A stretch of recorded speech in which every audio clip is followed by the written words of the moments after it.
Bismillahirrahmanirrahim. Assalamualaikum warahmatullahi wabarakatuh.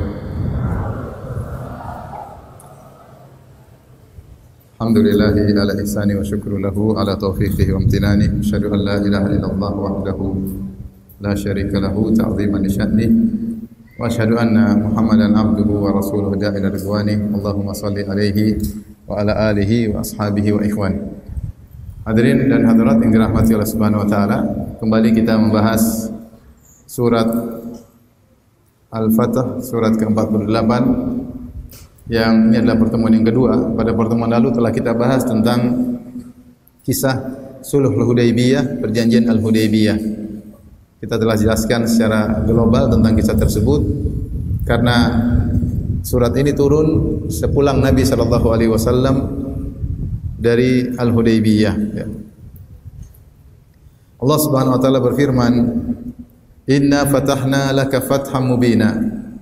Sungguhnya kami telah memberikan kepadamu kemenangan yang nyata. Inna fatahna. Fathan mubina, i'rabnya adalah maf'ul mutlaq. Yaitu kami memberikan kepada engkau kemenangan dengan jenis kemenangan yang nyata. Yaitu maf'ul mutlaq li bayanin nau'ul fi'l. Bahwasanya kami memberikan kepada engkau kemenangan, maksudnya pemberian kemenangan yang nyata. Bukan maf'ul bih. Sehingga ayat ini memfokuskan kepada Nabi Muhammad SAW untuk bukan pada jenis objek kemenangan apa yang Allah berikan, tetapi kemenangan ini datang dari Allah.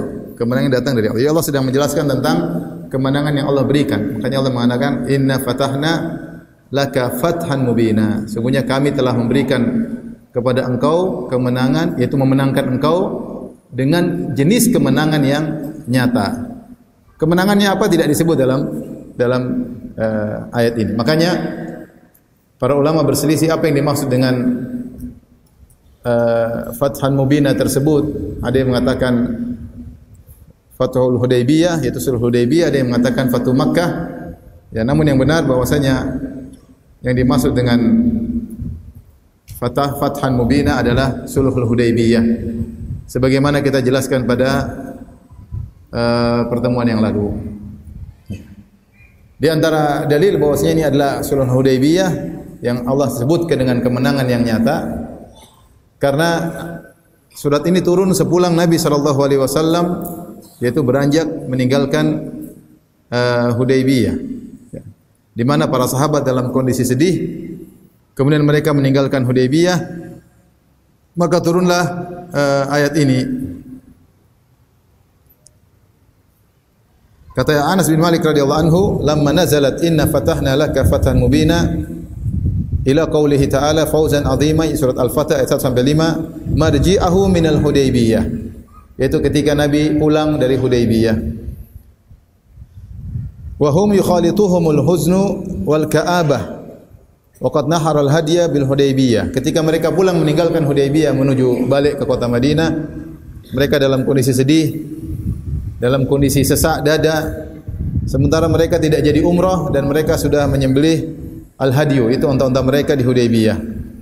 Maka Rasulullah SAW berkata kepada para sahabat, "Laqad unzilat alayya ayatun hiya ahabbu ilayya minad dunya jami'an." Sungguh telah diturunkan kepadaku satu ayat yang lebih aku sukai daripada seluruh isi dunia. Ini menunjukkan yang dimaksud adalah Fathul Hudaybiyah. Adapun kalau ditakwil Fathu Makkah terlalu jauh, karena Fathu Makkah terjadi 2 tahun berikutnya, yaitu pada tahun 8 Hijriah. Sementara Hudaybiyah pada tahun 6 Hijriah.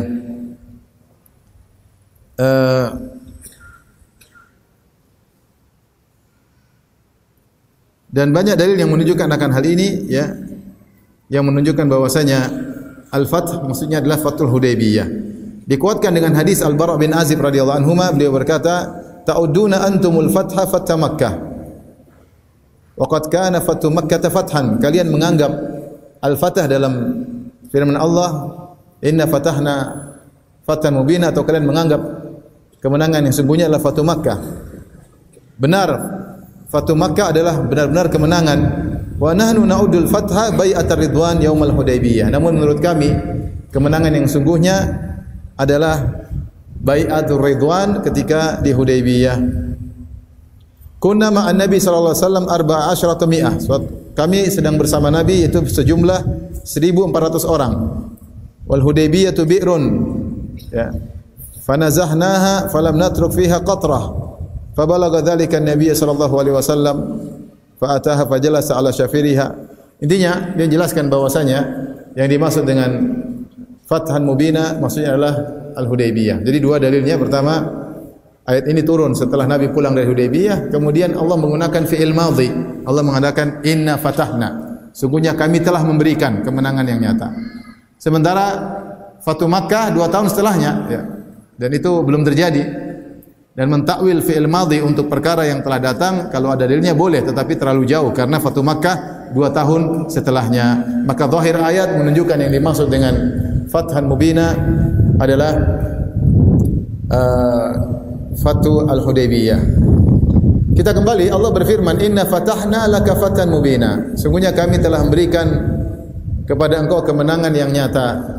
Saya katakan tadi, fatan mubina, i'rabnya adalah maf'ul mutlak untuk menjelaskan bahwasanya kemenangan tersebut dari Allah. Kemenangan yang nyata. Allah tidak membahas tentang apa kemenangannya. Allah tidak membahas tentang objeknya, tentang maf'ul bihnya. Karena kemenangan yang Allah berikan banyak. Ada Fatu Makkah, ada Fatul Hudaybiyah, ada Fatul Khaybar, banyak futuhat yang Allah berikan kemenangan-kemenangan, penaklukan-penaklukan, ekspansi-ekspansi di zaman Nabi dan para sahabat. Tapi yang penting bahwasanya kemenangan tersebut dari Allah yang kasih. Itu yang paling penting.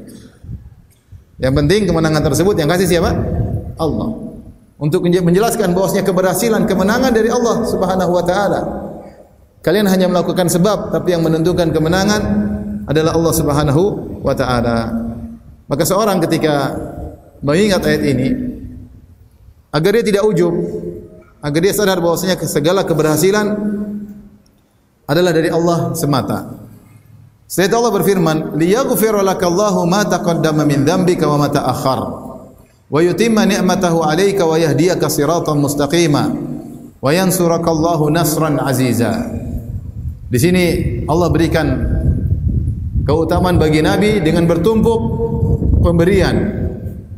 Pertama Allah mengatakan liyaghfira lakallahu ma taqaddama min dzambika wa ma ta'akhkhar. Kami memberikan engkau kemenangan yang nyata. Pertama, agar Allah mengampuni dosa-dosamu yang telah lalu maupun yang akan datang. Yang kedua, wa yutimma ni'matahu 'alaik, dan agar Allah menyempurnakan nikmat Allah kepadamu. Yang kedua, nikmat Allah. Yang ketiga, wa yahdiyaka siratan mustaqima, agar Allah berikan kepada engkau jalan yang lurus. Dan yang keempat, wa yansurakallahu nasran aziza, dan Allah akan berikan engkau pertolongan yang kuat. Jadi bonus dari Al-Hudaybiyah Allah berikan kepada Nabi khusus 4 perkara. 4 perkara. Makanya tadi Rasulullah SAW mengatakan, laqad nuzilat alayya ayatun hiya ahabbu ilayya minad dunya jami'an. Sungguh telah diturunkan kepadaku suatu ayat yang lebih aku suka dari isi dunia seluruhnya.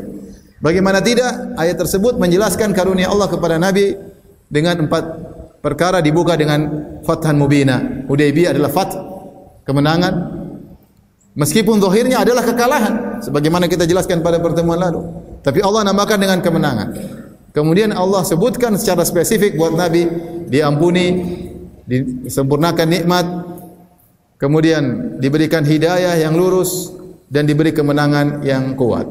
Tapi kita bahas karunia pertama. Karunia pertama, Allah mengatakan liyaghfirallahu laka ma taqaddama min dzambika wa ma ta'akhkhar. Kata Allah Subhanahu wa taala, agar Allah mengampuni dosa-dosamu yang telah lalu maupun yang akan datang. Pembahasan di kalangan para ulama, apakah para nabi melakukan dosa? Di antara akidah Ahlussunnah wal Jamaah bahwasanya para anbiya adalah maksumun. Mereka maksum, terjaga, ya, yaitu tidak terjerumus dalam kesalahan, artinya mereka tidak dibiarkan untuk terus bermaksiat. Kalau mereka terjerumus dalam maksiat langsung ditegur, atau mereka terjerumus dalam kesalahan mereka ditegur. Baik. Apakah mungkin para nabi terjerumus dalam kesalahan? Dalil-dalil banyak menunjukkan bahwasanya para nabi terjatuh dalam kesalahan yang tidak mungkin untuk ditakwil. Dari Nabi Adam alaihissalam, Allah mengatakan wa asa Adamu rabbahu faghawa. Nabi Adam bermaksiat, kata Allah Subhanahu wa taala. Kenapa? Makan buah yang dilarang.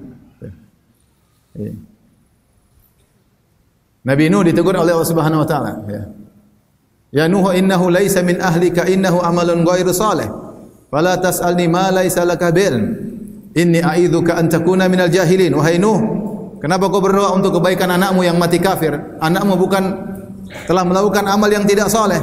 Maka jangan minta kepadaku yang kau tidak punya ilmu tentangnya. Inni a'udzubika an as'alaka ma laisa li bi'ilm. Wa illa taghfirli wa tarhamni akum minal khasirin. Apa kata Nabi Nuh? Ya Allah, aku berlindung kepada Engkau dari meminta perkara yang aku tidak punya ilmu tentangnya. Kalau kau tidak ampuni aku dan tidak rahmati aku, sungguh aku termasuk orang yang merugi. Kata Nabi Nuh, wa illam taghfirli, kalau kau tidak ampuni aku. Nabi Nuh minta ampun karena salah dalam berdoa. Siapa lagi pernah bersalah? Dia bersalah misalnya Nabi Musa alaihissalam, ya, bersalah ketika memukul Qibti, kemudian ya dia pun berkata kepada Allah, "Ighfirli, ya Allah ampunilah aku." Faghfaralah, Allah pun ampuni dia. Dia minta ampun karena membunuh orang yang tidak diizinkan untuk dibunuh. Dan ini salah satu kendala yang menjadikan Nabi Musa alaihissalam tidak berani memberi syafaat pada hari kiamat. Ketika didatangi oleh manusia mengatakan, "Ya Musa, isfa' lana 'inda rabbik." Ya Musa, berikanlah kami syafaat di sisi Rabbmu. Maka kata Nabi Musa alaihissalam, "Inni qad qataltu nafsan lam umar bi qatliha." Sungguhnya aku telah membunuh satu jiwa yang aku tidak diperintahkan untuk membunuhnya. Dan dia minta ampun dan Allah berkata, "Faghfaralah," Allah ampuni dia. Nabi Daud alaihissalam juga bertobat dalam surat Sad. Allah berkata, "Faghfarna lahu dzalik." Ketika dia memberi keputusan hukum dari dua belah pihak tanpa mendengar kedua-duanya, ya. Wa dhanna Daud, maka Daud mengetahui kami telah memfitnahnya, mengujinya. Maka dia pun mohon ampun kepada Allah, wa ana, minta ampun kepada Allah. Kata Allah, faghfarna lahu, kami pun ampuni dia. Nabi Daud alaihissalam juga pernah bersalah. Nabi Sulaiman juga pernah bersalah. Kata Allah, ni'mal abdu innahu awwab. Sesungguhnya Sulaiman adalah sebaik-baik hamba yang selalu kembali kepada Allah. Innahu awwab. Kemudian Allah sebutkan, idh urida alaihi bil ashiyyi as-safinatul jiyad. Ketika suatu hari di waktu petang dipaparkan kepada dia kuda-kuda perang yang indah. Ya. Kemudian dia berkata, ini ahbabtu hubbal khairi an dzikri rabbi. Akhirnya keasikan nonton kuda-kuda dia yang indah, safinatul jiyad. Kemudian dia lupa untuk berzikir petang hari. Hatta tawarat bil hijab, sampai kemudian matahari terbenam. Maka dia pun menyesal. Allah sebutkan contoh bagaimana dia kembali. Rudduha alayya, kembalikan. Ya. Kuda-kuda tersebut. Maka kemudian fatafiqa massan bisuqi wal a'nam. Kemudian dia sembelih kuda-kuda tadi untuk menebus kesalahannya. Kemudian Allah juga berfirman, wa laqad fatanna Sulaiman wa alqaina ala kursiyyihi jasadan thumma anab. Kami telah menguji Sulaiman dan kami lemparkan jasad di atas kursinya, thumma anab, kemudian dia kembali. Kemudian setelah itu Nabi Sulaiman berdoa, Rabbi ghufirli wa habli mulkan la yanbaghi li ahadin min ba'di. Ya Allah, ampunilah aku dan anugerahkan kepadaku kerajaan yang tidak boleh pantas bagi seorang setelahku. Ini masih saya sebutkan. Ya. Demikian Nabi Muhammad sallallahu alaihi wasallam, Allah tegur Nabi dalam beberapa ayat. Ya ayuhan Nabi, lima tuharrimu ma ahallallahu lak. Wahai Nabi, kenapa kau menghalalkan kenapa kau haramkan apa yang Allah halalkan bagimu? Allah berfirman, afallahu anka lima adzinta lahum. Allah mengampuni engkau wahai Nabi. Kenapa kau izinkan mereka untuk tidak berjihad? Ya. Abasa wa tawalla an ja'ahul a'ma. Allah tegur Nabi dalam surat Abasa ketika ada sahabat Abdullah ibn Umi Maktum datang minta pengajian, wejangan dari Nabi. Nabi sedang sibuk mendakwahi orang-orang kafir Quraisy. Maka Nabi berpaling dari Ibnu Umi Maktum, sibuk mendakwahi orang-orang pembesar-pembesar Quraisy. Maka Allah tegur, abasa wa tawalla. Taib. Jadi para anbiya menurut pendapat yang benar mungkin terjerumus dalam dosa, mungkin. Tetapi mereka tidak akan dibiarkan terus-menerus dalam dosa karena mereka langsung bertobat. Itu sifat para nabi. Mereka langsung bertobat. Nabi Adam langsung bertobat, langsung mengatakan Rabbana zalamna anfusana wa illam taghfir lana wa tarhamna lanakunanna minal khasirin.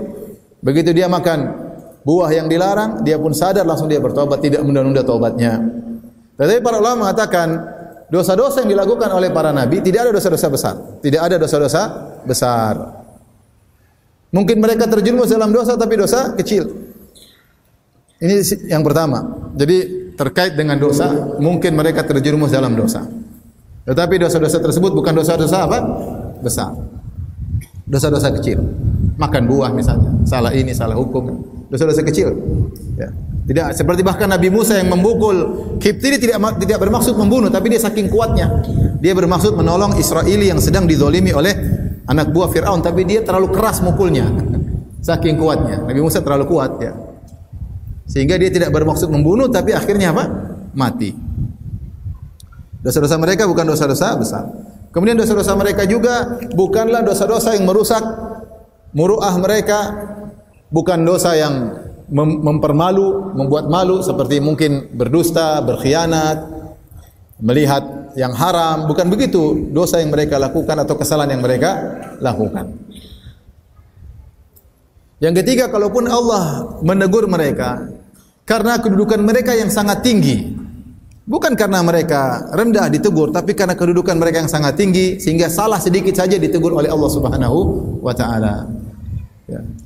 Kemudian yang terakhir, kalaupun mereka telah berdosa atau melakukan kesalahan, maka mereka balik dari kesalahan tersebut, mereka menjadi lebih hebat daripada seandainya tidak bersalah. Seperti Allah sebut tentang Nabi Daud. Ya. Faghafarna lahu dzalik wa inna lahu indana lazulfa wa husna ma'ab. Kami ampuni Daud alaihissalam. Setelah itu apa kata Allah? Sungguhnya bagi Daud ada kedekatan di sisi kami dan tempat kembali yang terbaik. Jadi Nabi Daud semakin diangkat setelah dia bersalah, kemudian dia bertaubat.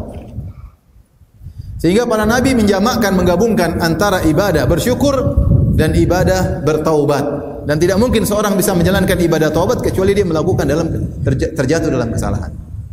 Maka mungkin bertanya, Ustaz, kok Nabi bisa salah? Iya, Nabi bisa salah, tapi sedikit kesalahannya, sedikit. Sangat-sangat sedikit. Kemudian tadi, bukan dosa besar tapi dosa kecil. Kemudian bukan dosa yang memalukan. Kemudian ditegur oleh Allah karena memang Nabi makomnya terlalu tinggi, sehingga salah sedikit saja harus ditegur. Tidak pantas bagi seperti Nabi sallallahu alaihi wasallam, para nabi tidak pantas lagi, sehingga salah sedikit pun ditegur oleh Allah. Kemudian kalaupun mereka bersalah, maka kesalahan tersebut setelah mereka bertobat buat derajat mereka semakin tinggi.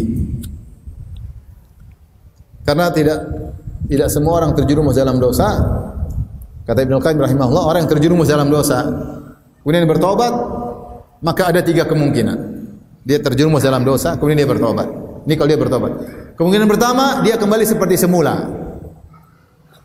Tobat, tadinya soleh, terjerumus dalam kesalahan, bertobat kembali lagi seperti semula. Nol kembali dosa-dosanya. Yang kedua, dia lebih terpuruk. Dia sudah terjerumus dalam dosa, kemudian dia bertobat, tapi tobatnya tidak begitu kuat, sehingga dampak maksiat masih terus, sehingga derajat dia menurun. Dan ada orang yang terjerumus dalam dosa, kemudian dia bertobat, tobatnya sangat kuat, ketika dia balik, dia lebih hebat daripada sebelumnya. Ibarat ada orang tadinya sehat, kemudian dia sakit, kemudian dia berobat, ada obatnya kuat, ada obatnya tidak kuat, ada obatnya dia segar kembali jauh lebih daripada sebelumnya. Ini perumpamaan Ibnu Qayyim rahimahullahu taala. Dan para nabi adalah yang ketiga. Kalau mereka terjatuh dalam kesalahan, maka mereka kembali dari kesalahan tersebut, bertobat dan lebih baik daripada sebelumnya seandainya mereka tidak bersalah. Paham? Paham tidak? Baik.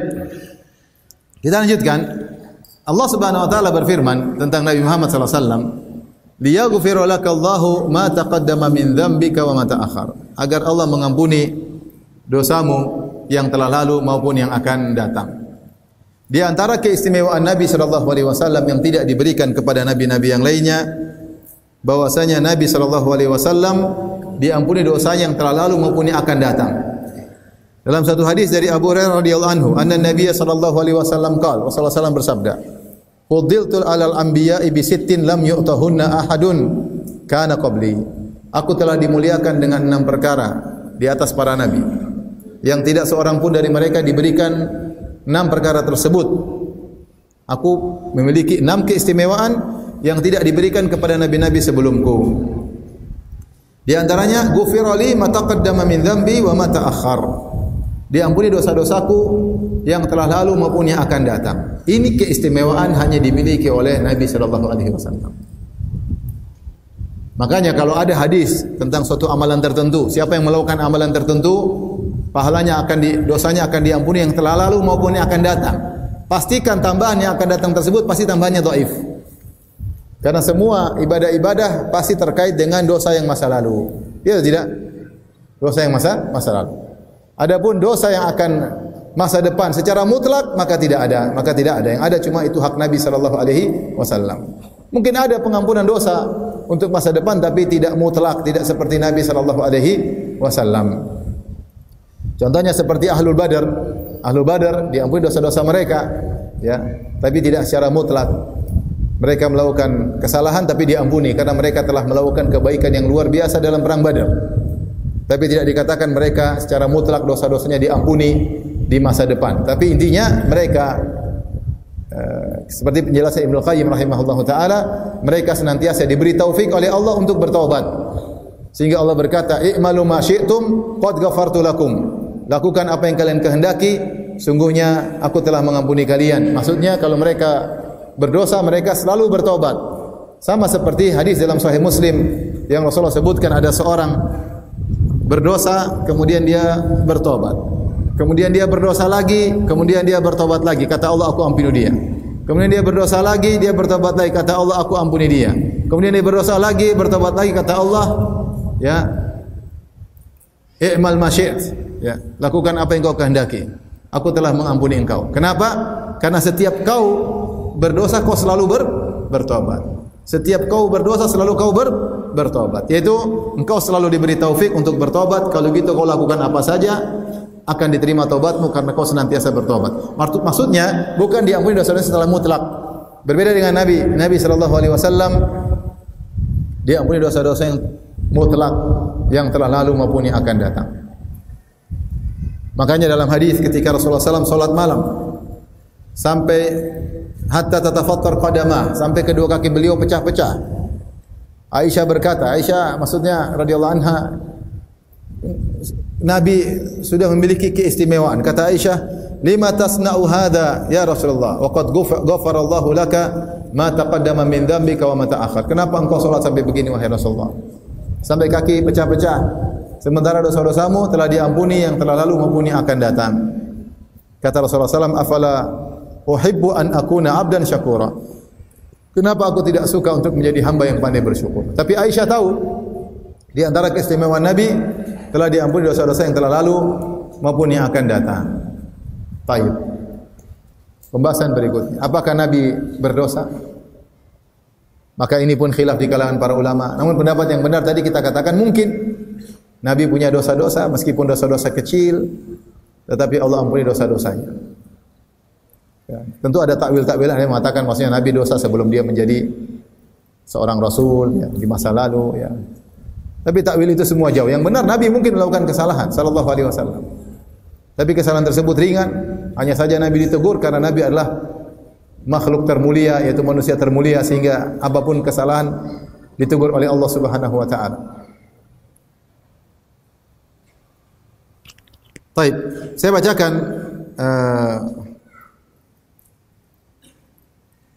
perkataan Syekh Izzuddin bin Abdissalam. Dia berkata, min khasaisihi sallallahu alaihi wasallam annahu akhbarallahu taala bil maghfirah. Di antara keistimewaan Nabi sallallahu alaihi wasallam dibandingkan nabi-nabi yang lain, bahwasanya Allah mengabarkan Allah telah memberi ampunan baginya. Walam yunqal annahu akhbara ahadan minal anbiya bimithli dzalik. Dan tidak diriwayatkan Allah pernah mengabarkan hal seperti ini kepada nabi-nabi sebelumnya, enggak pernah.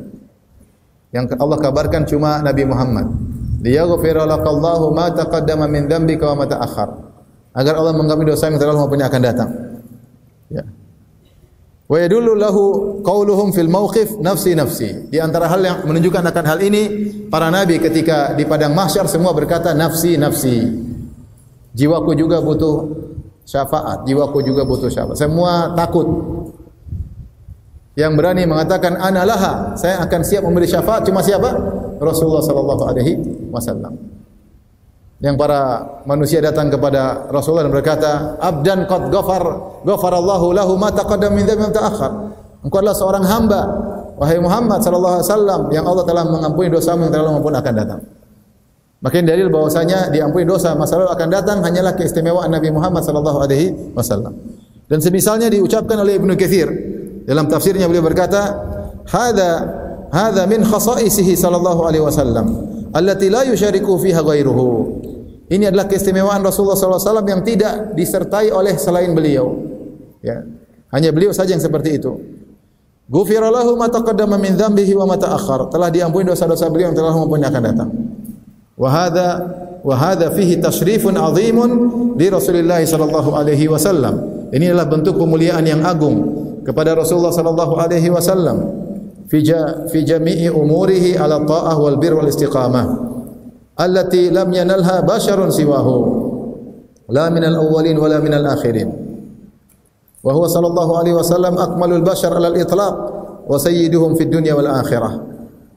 Kata Ibnu Katsir rahimahullahu taala, ini adalah bentuk pemuliaan yang agung kepada Rasulullah sallallahu alaihi wasallam dalam segala urusan Nabi sallallahu alaihi wasallam, dalam ketaatan, dalam kebajikan, dalam istiqamah yang tidak pernah didapatkan oleh seorang manusia pun setelahnya, baik dari orang-orang terdahulu maupun orang-orang yang akan datang. Dan beliau sallallahu alaihi wasallam adalah manusia yang paling sempurna secara mutlak, dan beliau adalah pemimpin manusia di dunia maupun di akhirat. Tapi ini isyarat bahwasanya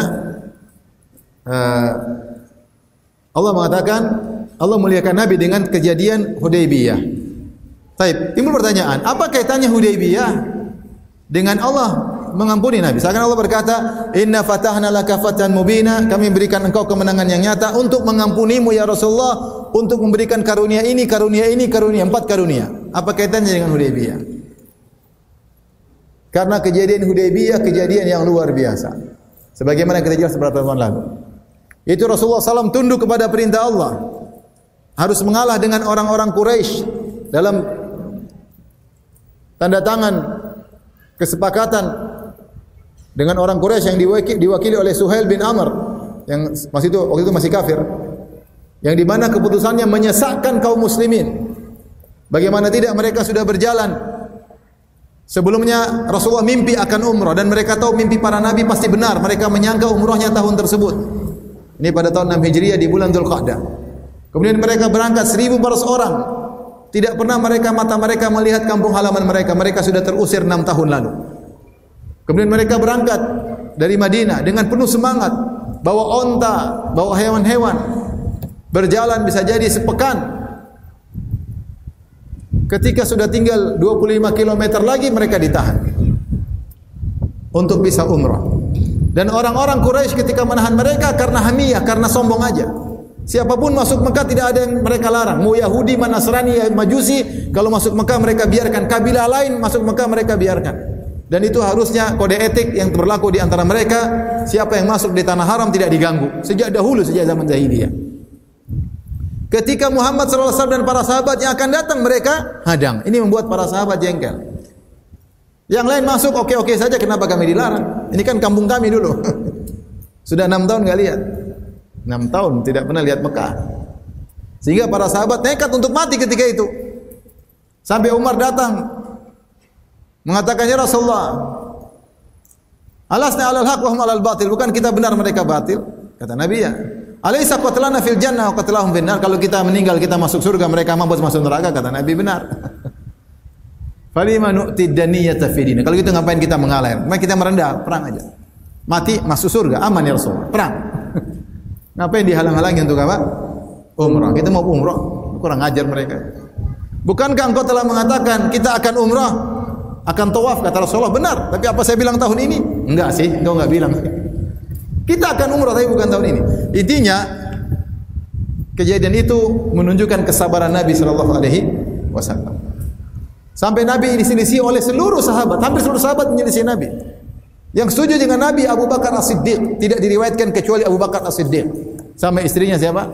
Istri Nabi sallallahu alaihi wasallam, Ummu Salamah. Semua datang riwayat tidak setuju dengan Nabi, maunya perang. Keimanan Nabi di balik kekalahan yang zahirnya kalah tersebut, Nabi yakin Allah akan berikan kemenangan. Ternyata benar. Ternyata benar. Maka Allah namakan yang zahirnya kalah tersebut, perundingan tersebut Allah namakan dengan fathan mubina, kemenangan yang nyata. Maka dari situ wajar jika Nabi kemudian sallallahu alaihi wasallam diberikan pemuliaan agung oleh Allah Subhanahu wa taala. Diberikan bonus-bonus kemuliaan, di antaranya Allah katakan Allah ampuni dosanya yang telah lalu maupun yang akan datang. Yang Allah tidak berikan kepada nabi manapun.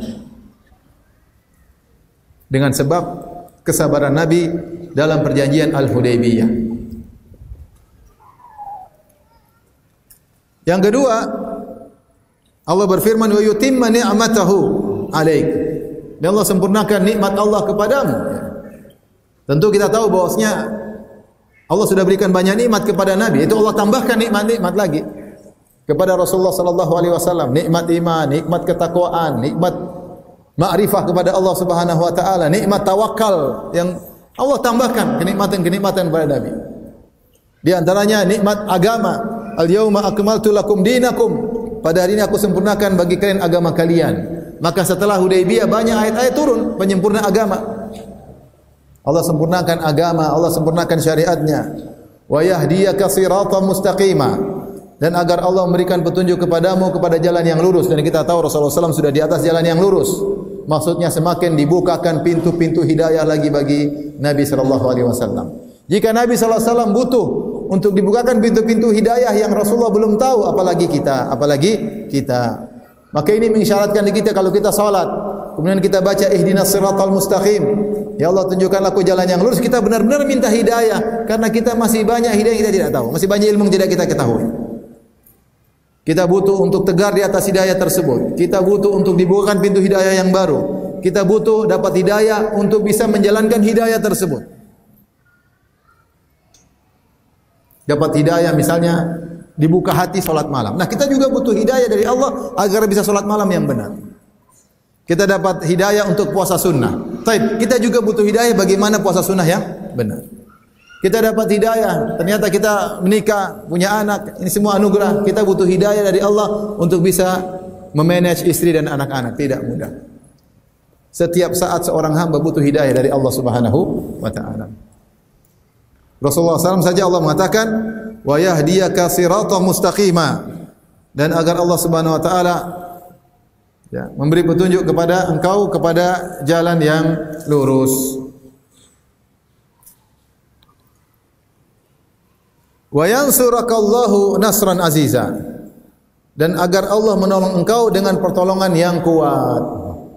Setelah itu Rasulullah SAW terus menang. Dan subhanallah, Allah menampakkan namanya lagi. Wa yansurakallah, Allah akan tolong engkau nasran aziza, dengan kemenangan yang kuat. Maka setelah Hudaybiyah apa yang terjadi? Ya. Allah berikan banyak faedah bagi kaum muslimin. Apa di antara faedahnya? Ketika terjadi, ini disebut oleh Ibnu Qayyim dalam Zadul Ma'ad, ya, disebutkan beberapa efek dari perjanjian Hudaybiyah. Mungkin teman-teman sebagian lupa, saya ingatkan kembali. Isi perjanjian Hudaybiyah ketika Rasulullah SAW dilarang untuk umrah, yaitu genjatan senjata selama 10 tahun. Kemudian kaum muslimin baru boleh umrah tahun depan. Tahun depan pun hanya boleh masuk Mekah 3 hari, tidak boleh lebih. Harus ditunda tahun depan. Artinya umrah sekarang harus gagal. Makanya harus nyembelih sembelihan karena gagal. Yang berikutnya, kalau ada orang musyrik yang kabur atau ada orang kabur dari Madinah untuk gabung ke Mekah, maka tidak boleh dilarang, biarin aja. Tapi kalau ada orang Mekah, orang Islam kabur ingin gabung di Madinah, maka harus dikembalikan. Harus dikembalikan. Rasulullah setuju. Dan ini yang buat para sahabat sulit untuk menerima. Sampai sebagaimana kisah Abu Jandal, anaknya Suhail bin Amr, datang ingin gabung dengan kaum muslimin dalam kondisi terbelenggu karena dia minal mustad'afin, ditangkap, dipenjarakan di Mekah. Akhirnya Rasulullah suruh kembali, suruh balik. Para sahabat sudah jengkel ketika itu karena aturan baru aja tanda tangan. Ada yang kabur dari Mekah harus dikembalikan. Ini yang buat para sahabat semakin jengkel. Ya. Tetapi ternyata setelah Hudaybiyah banyak futuhat. Futuhat yang pertama, kemenangan yang pertama adalah Khaybar, Fathul Khaybar. Perjanjian Hudaybiyah pada tahun 6 Hijriah. Fathul Khaybar, penaklukan kota Khaybar pada tahun 7 Hijriah. Kenapa Rasulullah SAW bisa menaklukkan Khaybar? Selama ini Rasulullah SAW tidak bisa menyerang Khaybar karena Yahudi terkenal kerjasama dengan Quraisy. Yahudi sering ada surat-suratan dengan apa? Quraisy. Quraisy sering minta petunjuk kepada orang Yahudi. Sejak dulu mereka bilang, "Hei Yahudi, kita mau tanya Muhammad tanya apa? Coba tanyain ini." Mereka sering hubungan Yahudi dengan apa? Quraisy. Termasuk dalam ketika Ghazwat Al-Khandaq, terjadi Ghazwat Khandaq karena provokasi orang Yahudi, yaitu Huyai bin Akhtab, bapaknya Sofiyah, dia yang provokasi orang-orang Quraisy sehingga akhirnya menyerang Madinah. Intinya hubungan antara Yahudi dengan Quraisy sangat kuat. Nah, kalau Rasulullah ingin memerangi Khaybar untuk memberi hukuman kepada mereka, Rasulullah tidak bisa. Karena orang Khaybar ini akan minta tolong sama orang Quraisy. Nah, ketika terjadi perjanjian damai dengan Quraisy, sudah Quraisy nggak ikut-ikut campur, maka Rasulullah bisa fokus nyerang Khaybar. Ini diantara faedahnya. Sudah, ini perjanjian damai dulu sama ini. Ini ada 3 orang musuh ini. Kaum muslimin, Quraisy, Yahudi. Kalau dibiarin dua ini kerjasama, yaudah kita damai dulu sama yang apa? Yang Quraisy. Kalau damai yang ini, tinggal fokus nyerang yang Khaybar. Akhirnya Khaybar ditaklukkan pada tahun 7 Hijriah. Maka benar Sulhul Hudaybiyah membuka kemenangan-kemenangan yang lainnya. Kemudian ternyata Sulhul Hudaybiyah adalah sebab untuk menaklukkan kota Mekah pada tahun 8 Hijriah sebagaimana kita jelaskan pada pertemuan yang lalu. Ternyata yang berkoalisi dengan Quraisy yaitu kabilah Banu Bakar berkhianat kemudian membunuh kabilah yang berkoalisi dengan kaum muslimin yaitu kabilah Khuza'ah. Sehingga akhirnya kabilah Khuza'ah lapor kepada Nabi, "Kami adalah koalisi Anda, ternyata ada orang kami yang dibunuh oleh Banu Bakar, koalisinya Quraisy." Akhirnya Rasulullah SAW membawa pasukan 10.000 untuk menyerang Makkah dan akhirnya menaklukkan Makkah. Itu semua terjadi sebabnya apa? Karena Hudaybiyah. Kemudian di antara sebab, efek-efek dari Hudaybiyah, banyak orang masuk Islam. Kenapa? Ketika terjadi perjanjian damai, maka kaum orang-orang musyrikin bisa main-main di kota Madinah dan orang-orang Madinah bisa main ke Mekah, bisa main-main, kunjung-kunjungan. Ketika kunjung-kunjungan dalam kondisi nyaman, tenang, tidak ada tekanan, maka dakwah mudah berjalan. Diskusi, ngobrol, mungkin mereka berdagang. Ketika dalam kondisi nyaman tanpa tekanan, seorang bisa berpikir dengan jernih. Sehingga mudah orang masuk Islam. Sehingga orang-orang Quraisy juga ada yang masuk apa? Islam. Bukan cuma itu, kabilah-kabilah yang lain juga yang mungkin mau interaksi dengan Islam gak enak sama Quraisy karena mereka di bawah tekanan Quraisy. Ketika terjadi perjanjian damai, mereka juga berinteraksi dengan kaum muslimin di kota Madinah. Sehingga banyak di antara mereka juga masuk Islam. Maka jadilah pada tahun 8 Hijriah ketika penyerangan kota Makkah, yaitu kurang dari 2 tahun, karena Hudaybiyah pada tahun 6 Hijriah bulan Dzulqa'dah. Sementara Fathu Makkah bulan Ramadan tahun 8 Hijriah. Ya. Ramadan, kemudian apa? Syawal, Dzulqa'dah, yaitu 2 tahun kurang 2 bulan. Belum ada 2 tahun mereka berkhianat. Akhirnya Rasulullah SAW menyerang kota Mekah dengan 10.000 pasukan. Bayangkan ketika Rasulullah SAW umrah di perjanjian Hudaybiyah hanya jumlahnya 1.400 orang. 1.400 orang, sedikit. Taruhlah kaum muslimin jumlahnya 2.000. Dalam jangka waktu kurang dari 2 tahun bertambah 8.000, jadilah 10.000. Luar biasa. Ini jumlah yang tidak pernah didapatkan oleh Nabi setelah berdakwah sekian belas tahun. Rasulullah SAW berdakwah di Mekah 13 tahun. Di Mekah 6 tahun, yaitu 21 tahun. 19 tahun. 19 tahun berdakwah, kaum muslimin cuma 2.000. 19 tahun berdakwah. Ketika perjanjian Hudaybiyah dalam waktu kurang dari 2 tahun tambah 8.000 jadi 10.000. Maka benar Hudaybiyah adalah fathan mubina, kemenangan yang nyata. Ya. Ini di antara sebab-sebab efek-efek baik dari Hudaybiyah, dan Allah mengatakan wa yansurakallahu nasran aziza. Dan Allah menolong engkau dengan pertolongan yang nyata. Semua khitab, pembicaraan ditujukan kepada Nabi. Liyaghfira laka, semoga Allah mengampuni engkau. Ya. wa yutimma ni'matahu 'alaik, agar Allah sempurnakan nikmatnya kepadamu, wa yahdiyaka, Allah berilah petunjuk kepadamu, wa yansuraka, dan Allah menolongmu. Luar biasa. Ayat langsung ditujukan kepada Rasulullah sallallahu alaihi wasallam. Setelah itu baru Allah sebutkan nikmat kepada kaum mukminin. Nabi dulu disebutin, luar biasa. 4 kenikmatan. Setelah itu baru Allah Subhanahu wa taala sebutkan kenikmatan yang Allah berikan kepada kaum mukminin. Allah sebutkan pada ayat yang keempat. Huwallazi anzala as-sakinata fi qulubil mu'minina liyazdadu imanan ma'a imanihim. Walillahi junudus samawati wal ardi wa kana Allahu aliman hakima. Dialah Allah yang telah menurunkan sakinah, ketenangan, fi qulubil mu'minin, di hati-hati orang yang beriman. Liyazdadu imanan ma'a imanihim, agar bertambah iman mereka, iman yang dahulu bertambah lagi, iman yang sebelum Hudaybiyah, setelah Hudaybiyah bertambah lagi iman mereka. Walillahi junudus samawati wal ard, sungguhnya milik Allah lah pasukan langit dan bumi. Wa kana Allahu aliman hakima, dan Allah Maha mengetahui lagi Maha bijaksana. Ayat ini maksudnya apa? Ketika kaum mukminin kan mangkal, jengkel. Perjanjian Hudaybiyah isinya merugikan. Umrah enggak jadi.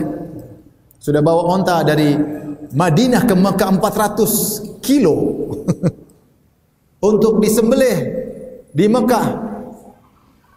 Hadiu. Mereka udah jalan 400 kilo, sebentar lagi sampai umrah. Ternyata batal semua. Mereka tidak sempat lihat Ka'bah. Sudah 6 tahun tidak lihat Ka'bah, mau lihat Ka'bah enggak jadi. Maka ketika itu semua sahabat ingin perang.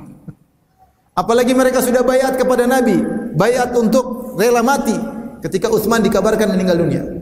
Jadi sahabat semua sudah siap mati. Bagi mereka kehidupan enggak ada nilainya, mati segera mati selesai, daripada suruh pulang mending mati. Itu ada Umar, ada orang-orang hebat luar biasa. Makanya Sahal bin Hunayf atau sahabat mengatakan, "Ittahimu anfusakum."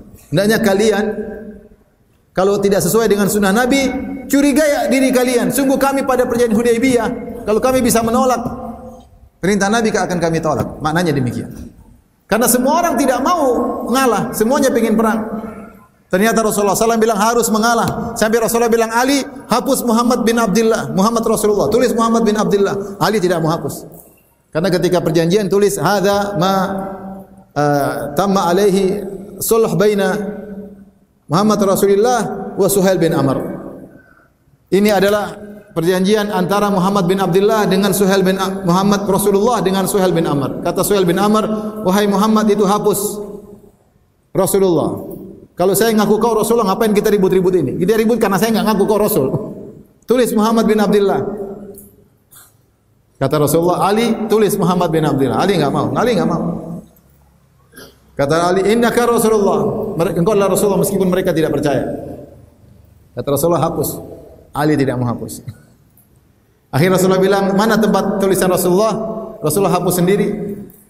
Diganti dengan Muhammad bin Abdullah. Saya ingin beri gambaran bahwasanya para sahabat ketika itu gelisah, sedih, bercampur dengan berbagai macam prasangka dalam hati mereka, kegelisahan. Pulang dalam tanda kutip tangan kosong. Sudah semangat, katanya ada umrah, katanya ternyata tangan kosong, pulang balik. Maka Allah tenangkan mereka. Kata Allah, huwallazi anzala as-sakinata fi qulubil mu'minin. Dia Allah yang menurunkan ketenangan dalam jiwa hati manusia.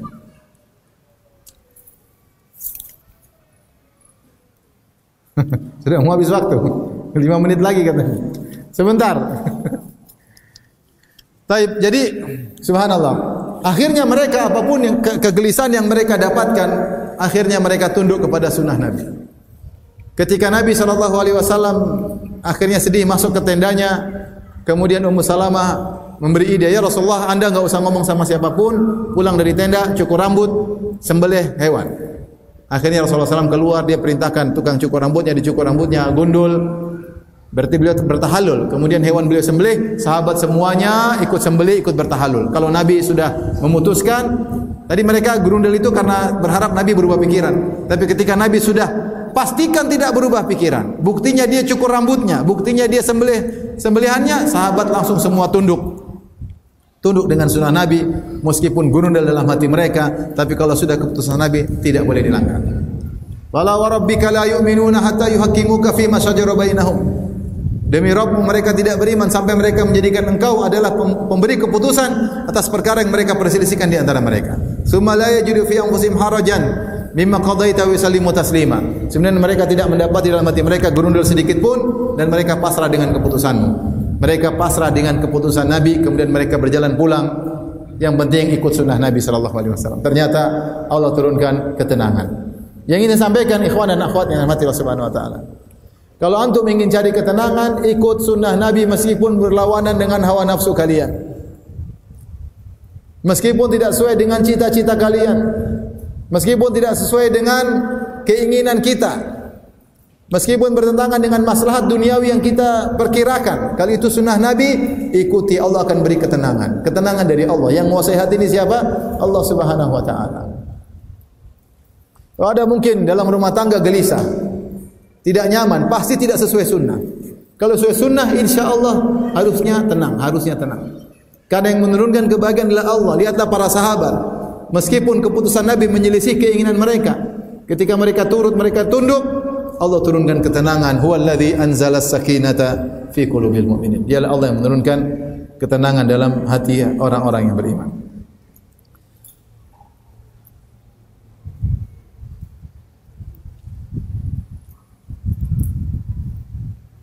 Subhanallah. Dalam Al-Quran ada 6 ayat disebut dengan ayat-ayat sakinah. Ayat-ayat apa? Sakinah. Allah sebut tentang ketenangan. Saya bacakan di antaranya dalam surat Al-Baqarah 248. Wa qala lahum nabiyyuhum inna ayata mulki ayatiyakumut tabutu fihi sakinatu min rabbikum. Sakinah. Kemudian dalam surat At-Taubah 26, "Tsumma anzalallahu sakinatahu ala rasulihi wa alal mu'minin." Kemudian Allah turunkan ketenangan kepada Rasulnya dan kepada kaum mukminin. Surat At-Taubah ayat 40, "Idz yaqulu li sahibihi la tahzan innallaha ma'ana fa anzalallahu sakinatahu alaihi wa ayyadahu bi junudin lam tarawha." Ketika Nabi berkata kepada Abu Bakar, "Jangan kau sedih, sungguhnya Allah bersama kita." Allah turunkan ketenangan kepada Rasulnya. Yang keempat surat Al-Fatah yang kita bacakan tadi, "Huwallazi anzala sakinata fi qulubil mu'min." Dialah Allah yang menurunkan ketenangan bagi orang yang beriman untuk bertambah keimanan mereka. Yang kelima surat Al-Fatih ayat 18 Allah berfirman, "Laqad radiyallahu 'anil mu'minin idh yubayyunaka tahta asy-syajarah fa'alima ma fi qulubihim fa anzala sakinata 'alaihim." Allah pun turunkan ketenangan kepada para sahabat. Allah juga berfirman dalam surat Al-Fatih 26, "Idh ja'ala alladziina kafaru fi qulubihim al-hamiyyata hamiyatal jahiliyah fa anzalallahu sakinatahu 'ala rasulihi wal mu'minin." Allah turunkan ketenangannya terhadap rasulnya dan bagi orang-orang beriman. Adalah Syekhul Islam Ibnu Taimiyah rahimahullahu taala. Jika berat mengalami urusan-urusan, beliau sulit, maka beliau baca ayat-ayat sakinah. Beliau ulang-ulangi ayat-ayat apa? Sakinah. Ayat 6 tadi yang kita bacakan. Dan beliau pernah berkata dalam suatu kejadian yang besar, ya, yang terjadi ketika beliau sedang sakit, sehingga berat bagi beliau untuk memikirkan hal tersebut saking beratnya. Akal sudah tidak berdaya, berat. Di mana ada roh-roh syaitan yang menyerang beliau. Maka beliau dikatakan, beliau berkata, "Falamma shtadda alayyal amru," ketika perkara semakin sulit bagiku, kata Ibnu Taimiyah. Ini Ibnu Taimiyah, bukan sembarang yang berbicara. Kata Ibnu Taimiyah, "Falamma shtadda alayyal amru." Dialah yang membantah berbagai macam syubhat. Beliaulah yang membantah Yahudi, membantah Nasrani, membantah Syiah, membantah Sufi, membantah semua filsafat, semua kerusakan akidah, beliau bantah semuanya. Itu pun beliau berkata, "Falamma shtadda alayyal amru qultu li aqaribi wa man hauli." Ketika perkara berat mengalamiku, aku berkata kepada kerabat-kerabatku dan orang di sekitarku, "Iqra'u ayatis sakinah." Bacakan ayat-ayat sakinah, ayat-ayat tadi. "Tsumma aqla anni dzalikal hal wa jalastu wa ma bi qalabatun." Maka kemudian berubah kondisi, ya. Kemudian hilanglah penyakit dariku. Penyakit hilang dariku. Ini disebut oleh Ibnu Qayyim dalam Madarijus Salikin, menukil dari Ibn Taimiyah rahimahullahu taala. Kemudian Ibnu Qayyim mengomentari, beliau berkata, "Waqad jarrabtu ana aidan qira'ata hadhil ayat inda tirabil qalbi bima yaridu alaihi. Aku pun sudah pernah mencoba membaca ayat-ayat ini ketika hatiku tidak tenang. Fara'aitu laha ta'thiran 'aziman fi sukunihi wa tuma'ninatihi. Maka aku mendapati dampak efek yang luar biasa dalam menenangkan jiwa.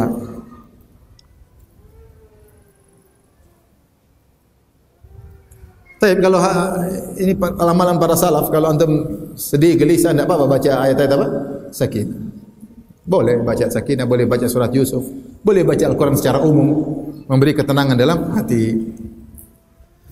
Baik, kita lanjutkan sedikit lagi. Sampai ayat 5. Allah berfirman, liyudkhilal mu'minina wal mu'minati jannatin, kata Allah Subhanahu wa taala, liyazdadu imanan ma imanihim. Allah turunkan ketenangan agar bertambah iman mereka, menambah iman mereka yang sebelumnya. Iman mereka bertambah atas iman mereka yang sebelumnya. Ini dalil bahwasanya ya, kejadian-kejadian bisa menambah iman seseorang. Dengan adanya kejadian sulh Hudaybiyah menambah iman seorang. Seorang semakin yakin dengan janji Allah. Seorang semakin yakin dengan sunnah Nabi sallallahu alaihi wasallam. Seorang semakin yakin bahwasanya tawakal akan memberikan buah. Maka saya katakan dalam hidup ini kita sering diuji oleh Allah. Diuji. Ujian tersebut untuk menambah keyakinan di antaranya. Dapat ujian, kita selesai. Allah kasih ujian baru, kita hadapi, tawakal, kita menangis, minta sama Allah. Selesai, tambah lagi iman. Allah kasih ujian baru lagi, sehingga bertambah keimanan. Allah tidak langsung kasih yang berat, bertahap. Kasih sayang Allah Subhanahu wa taala. Inna Rabbi latiful lima yasha. Sungguhnya Allah Maha lembut dengan siapa yang Dia kehendaki. Seorang dibimbing oleh Allah bertahap pelan-pelan sampai mencapai puncak. Jadi dengan perjanjian Hudaybiyah ini Allah menambah keimanan bagi para sahabat. Iman mereka tadi sekian bertambah langsung. Yazdadu imanan ma imanihim. Kemudian Allah berkata, "Walillahi junudus samawati wal ard." Sungguhnya milik Allah tentara langit dan bumi. Artinya kalau Allah ingin hancurkan Quraisy mudah. Tapi kenapa Allah tidak hancurkan? Kenapa Allah gagalkan atau mentakdirkan gagal umrahnya para sahabat? Kenapa mereka harus pulang? Kenapa kata Allah wa kana Allahu aliman hakimah? Karena Allah Maha berilmu dan Allah Maha bijak. Kalau Allah mau berkehendak hancurkan Quraisy sangat mudah. Kalau Allah ingin hancurkan Fir'aun sejak awal sangat mudah, tapi tidak, ada cerita dulu. Allah ingin bikin cerita. Kalau Allah ingin matikan iblis langsung mati, tapi Allah ingin punya ada cerita. Kenapa? Dia al-alim, Dia Maha mengetahui, dan Dia hakim, Dia yang bijak. Allah di antaranya ingin menambah keimanan orang-orang yang beriman. Ketika kita mendengar firman Allah Alim Hakim, nama Allah Alim Hakim, kita husnudzan kepada Allah. Allah Maha mengetahui, Dia Maha mengetahui kondisi kita, Maha mengetahui tingkat level keimanan kita, Maha mengetahui ujian yang Allah berikan kepada kita, dan Dia Maha bijak. Dia tahu bahwasanya apa yang diberikan kepada kita ujian ini pasti ada hikmahnya. Maka jangan suudzon sama Allah Subhanahu wa taala. Karena Dia Alim Hakim. Makanya ketika Nabi Yakub alaihissalam dikabarkan Binyamin telah ditangkap karena dituduh mencuri, Yusuf hilang, kemudian kakaknya tidak mau pulang, maka dia berkata, fasabrun jamil, sabaran yang indah, asallahu ayyatiyani bihim jami'a, semoga Allah mendatangkan mereka semuanya kepadaku, Allah kembalikan mereka semuanya kepadaku. Innahu huwas samiul alim. Sungguhnya innahu huwal alimul hakim. Sungguhnya Dialah Allah yang Maha berilmu dan Maha bijak. Bayangkan, di puncak-puncak kesulitan Nabi Yakub malah husnudzon kepada Allah. Yang lebih husnudzon lagi di puncak-puncak kesulitan. Dia baru mengucapkan asallahu ayyatiyani bihim jami'an. Semoga Allah mendatangkan mengembalikan mereka anak-anakku 3 orang semuanya kepadaku. Anak-anak terbaik dia kembalikan kepadaku. Kapan? Setelah 3 anaknya enggak ada yang pulang. Setelah sabar yang indah, setelah tidak mengeluh kepada manusia, kemudian husnudzon kepada Allah, kemudian berkata innahu huwal alimul hakim, sungguhnya Allah Maha mengetahui, Maha bijak. Nah, kita sebagian kita sedikit masalah curhat di medsos, suudzon sama Allah, bagaimana masalah mau selesai? Perang-perangan status.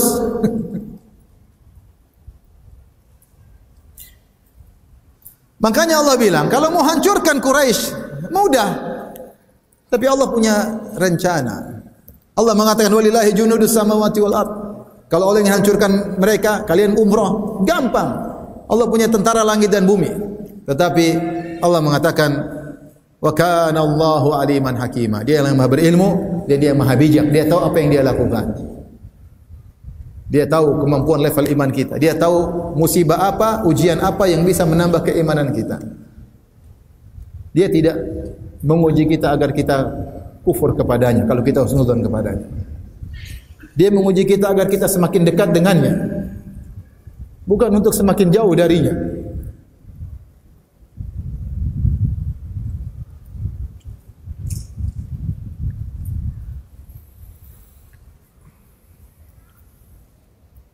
Tapi kita lanjutkan ayat terakhir, kata Allah Subhanahu wa taala, liyudkhilal mu'minina wal mu'minati jannatin tajri min tahtihal anhar.